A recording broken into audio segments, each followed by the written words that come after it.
ایمان اور اطاعت۔ دیکھیں، اطاعت کے لیے علم اور یقین کی ضرورت، ایمان کی تعریف علم حاصل کرنے کا ذریعہ۔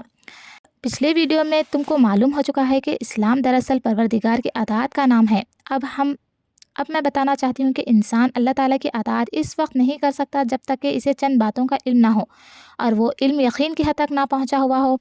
سب سے پہلے تو انسان کو خدا کی ہستی کا پورا یقین ہونا چاہیے، کیونکہ اگر اسے یہی یقین نہ ہو کہ خدا ہے تو وہ اس کی اطاعت کیسے کرے گا؟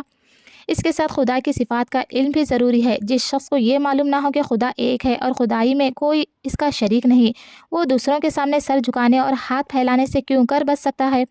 جس شخص کو اس بات کا یقین نہ ہو کہ خدا سب کچھ دیکھنے اور سننے والا ہے اور ہر چیز کی خبر رکھتا ہے اور اپنے آپ کو خدا کی نافرمانی سے کیسے روک سکتا ہے، اس بات پر جب تم غور کرو گے تو تم کو معلوم ہوگا کہ خیالات اور اخلاق اور اعمال میں اسلام کے راستے پر چلنے کے لیے انسان میں جو صفات کا ہونا ضروری ہے، وہ صفات اس وقت تک اس میں پیدا نہیں ہو سکتی جب تک کہ اس کو خدا کی صفات کا ٹھیک علم نہ ہو، اور یہ علم بھی محض جان لینے کی حد تک نہ رہے بلکہ اس کو یقین کے ساتھ دل میں بیٹھ جانا چاہیے، تاکہ انسان کا دل اس کی مخالف خیالات سے اور اس کی زندگی اس کے علم کے خلاف عمل کرنے سے محفوظ رہے۔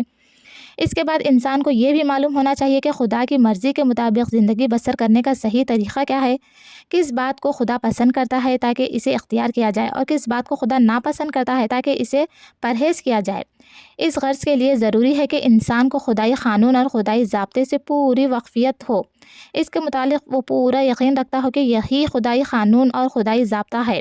اور اسی کی پیروی سے خدا کی خوشنودی حاصل ہو سکتی ہے، کیونکہ اگر اس کو سرے علم ہی نہ ہو تو وہ اطاعت کس چیز کی کرے گا؟ اور اگر علم ہو تو لیکن پورا یقین نہ ہو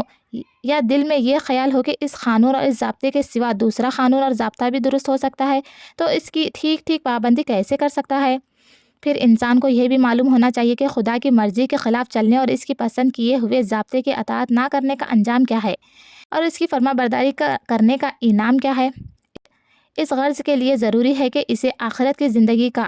خدا کی عدالت میں پیش ہونے کا، نافرمانی کی سزا پانے کا اور فرما برداری پر انعام پانے کا پورا علم ہو اور یقین ہو۔ جو شخص آخرت کی زندگی سے ناواقف ہے وہ اطاعت اور نافرمانی دونوں کو بے نشتہ سمجھتا ہے۔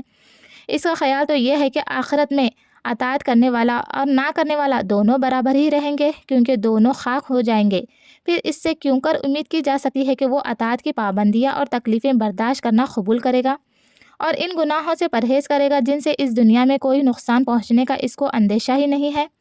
ایسے عقیدے کے ساتھ انسان خدائی قانون کا کبھی مطیع نہیں ہو سکتا۔ اسی طرح وہ شخص بھی اطاعت میں ثابت قدم نہیں ہو سکتا جسے آخرت کی زندگی اور خدائی عدالت کی پیشی کا علم نہ ہو۔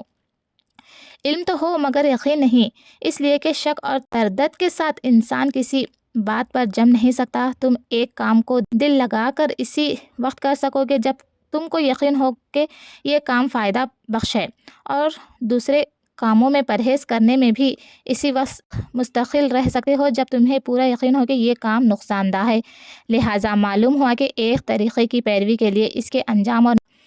کا علم ہونا بے حد ضروری ہے، اور یہ علم ایسا ہونا چاہیے جو یقین کی حد تک پہنچا ہوا ہو۔